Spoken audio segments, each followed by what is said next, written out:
Kasus keracunan akibat paket makan bergizi gratis atau MBG terus terjadi beberapa waktu terakhir. Desakan untuk menghentikan dan mengevaluasi program ini terus menguat.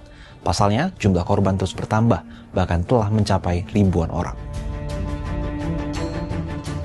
Sejak digulirkan mulai awal tahun hingga September ini, program MBG tak pernah absen mendapat sorotan negatif akibat kasus keracunan yang terjadi setiap bulan.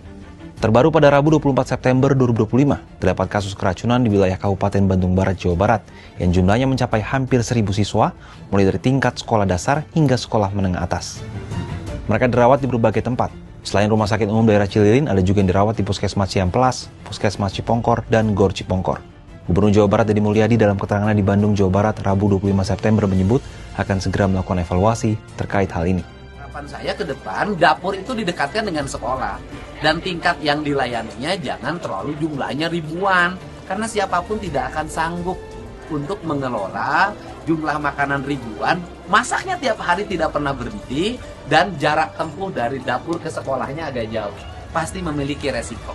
Nah, ini yang harus kita lakukan bersama. Apa perlu dihentikan dulu sementara? Ya, nanti kita hari Senin kita bicara dulu dengan kepala perwakilan wilayah Jawa Barat. Bagaimana komitmen dia. Setelah melihat komitmennya, nanti pemerintah provinsi akan mengambil keputusan. Tak cuma di Jawa Barat, kasus keracunan MBG juga terjadi di Mamuju, Sulawesi Barat.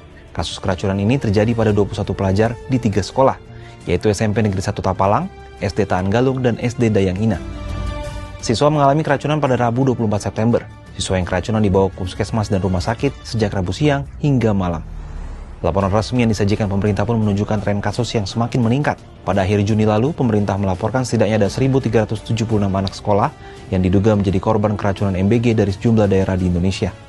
Selang beberapa bulan kemudian, jumlahnya bertambah hingga lebih dari 3 kali lipatnya. Pada 19 September 2025, akumulasi siswa yang keracunan menu MBG sejak awal tahun setidaknya mencapai 5.626 siswa.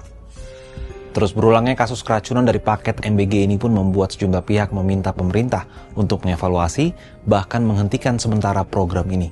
Belum lagi ada sorotan terkait sejumlah menu MBG dari pakar gizi. Terbaru, ahli gizi masyarakat Tan Sot Yen beri kritik tajam untuk program MBG, khususnya pilihan menu. Dalam rapat Komisi 9 DPR RI di Jakarta, Senin 22 September, Tan menegaskan bahwa arah program ini justru bertentangan dengan edukasi gizi, lantaran memberikan menu makanan instan. Alokasikan menu lokal sebagai 80% isi MBG di seluruh wilayah.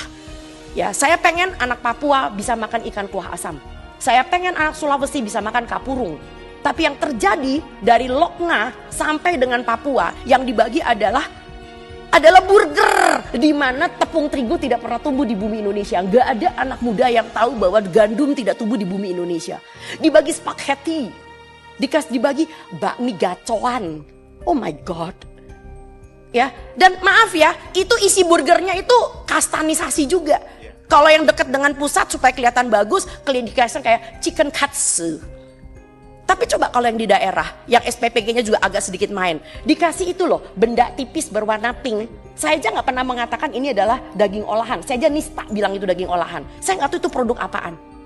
Itu rasanya kayak karton warnanya pink. Dan buat lucu-lucuan nih, lalu anak-anak disuruh, oke, do it your own. Ya, DIY. Susunnya, ada sayurnya. Astaga, kan bukan itu tujuan MBG. Punten. Ya, dan akhirnya apa? Ini mau sampai kapan makannya burger? Lantas seperti apa tanggapan pemerintah terkait maraknya desakan evaluasi MBG? Pemerintah melalui Badan Gizi Nasional langsung bergerak cepat untuk mengatasi kasus keracunan paket MBG yang terjadi di sejumlah daerah di Indonesia. BGN membentuk tim investigasi yang berisikan sejumlah ahli untuk mengevaluasi penyebab keracunan MBG. Wakil Kepala BGN Nanik Sudaryati Deyang dalam keterangan di Jakarta Kamis 25 September mengungkapkan tim tersebut terdiri dari gabungan internal maupun eksternal untuk memastikan proses berjalan transparan. Kemudian kita juga akan lihat apakah standar alat-alatnya masak sesuai dengan standarnya BGN. Karena kenapa? Masak ini penting, alat masak. Karena di situ di teknik masak nih suhu ini harus diatur. Bahkan sudah diumumkan kemarin sore.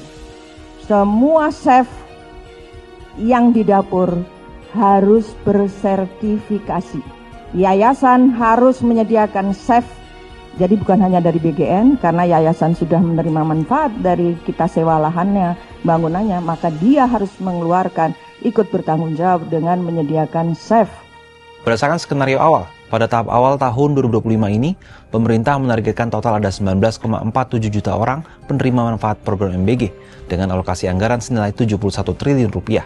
Namun kenyataannya, rencana yang diproyeksikan akan diimplementasikan secara bertahap itu kini justru dilaksanakan secara masif dan serentak di seluruh Indonesia. Target sasarannya pun melonjak hingga lebih dari 80 juta orang penerima manfaat di akhir tahun 2025. Walaupun pemerintah terkesan ambisius dalam menjalankan program MBG, tetap saja mutlak bagi siapapun yang terlibat dalam program ini untuk mematuhi pedoman yang sudah ditetapkan.